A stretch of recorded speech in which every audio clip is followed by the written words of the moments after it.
ہیللویا۔ مسیح یسوع نے کہا کہ راہ، حق اور زندگی میں ہوں۔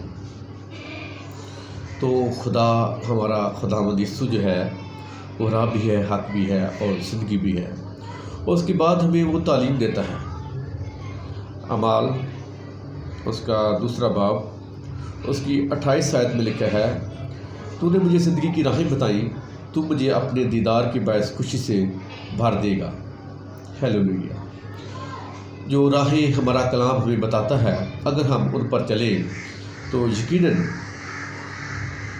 وہ ہمیں خوشیاں دیتا ہے، اطمینان دیتا ہے، اور نہ کبھی ختم ہونے والی وہ ہمیں خوشیاں دیتا ہے جو کبھی بھی ختم نہیں ہوتی ہیں، اگر ہم اپنے خدا کے کلام میں مسرور ہیں تو۔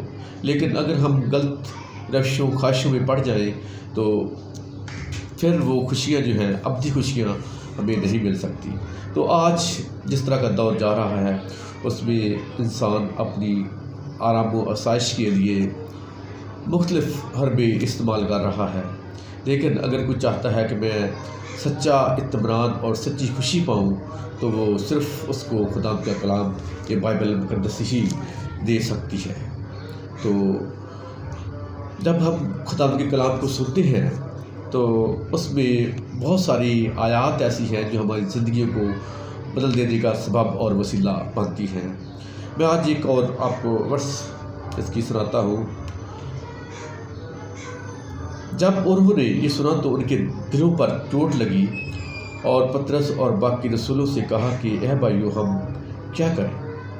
جب خداوند کا کلام خداوند کے بندوں کے وسیلہ سے ہم تک پہنچتا ہے تو وہ ہمیں حیران کر دیتا ہے کہ اب ہم کیا کریں، کیونکہ جو ابلیس ہے، ہم بہت عرصہ اس کے کام کرتے رہے، لیکن جب ہمیں احساس ہوتا ہے کہ ہاں اب ہم خداوند کے لیے کیا کریں، تو تبھی جا کر پھر ہم دوسروں سے کہتے ہیں کہ اب ہم کیا کریں۔ تو پھر اگلی جو بات ہے، پطرس نے ان سے کہا کہ توبہ کرو اور تم میں سے ہر ایک اپنی گناہوں کی معافی کے لیے یسوع مسیح کے نام پر بپتسمہ لے تو تم روح القدس انعام میں پاؤ گے۔ ہیللویا۔ اس لیے کہ یہ وعدہ تم اور تمہاری اولاد اور ان سب دور کے لوگوں سے بھی ہے جن کو خداوند ہمارا خدا اپنے پاس بلائے گا۔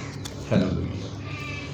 جب ہم خداوند کے کلام کو سچے دل سے سن کر قبول کر لیتے ہیں تو ہمارے اندر ایک تڑپ پیدا ہو جاتی ہے، پھر ہم دوسرے سے پوچھتے ہیں کہ ہم کیا کریں، ہم کس طرح نجات پائیں۔ تو پھر ہمیں ضرورت ہوتی ہے کہ ہم خداوند کے خادموں کے پاس جائیں، خداوند کے کلام کو پڑھیں، سنیں اور اس پر عمل کریں۔ تو میرے عزیزو، آج ہمیں ضرورت ہے کہ ہمیں جو خداوند کا کلام ہمیں بتاتا ہے، ہمیں اپنی زندگیاں جو ہیں اس پر کس طرح ہمیں گزارنی ہے۔ تو خداوند آپ کو یہ احساس آپ کے اندر بھی پیدا کرے، آپ کو بھی کلام کے کسی خادم کے کلام کے وسیلے سے اپنے دل پر چوٹ لگے اور آپ دوسرے سے پوچھیں کہ ہم کیا کریں تاکہ ہم اپنی زندگیاں جو ہے بچا سکیں۔ خداوند آپ کو اس کلام کے وسیلے سے بڑی برکت دے۔ آمین۔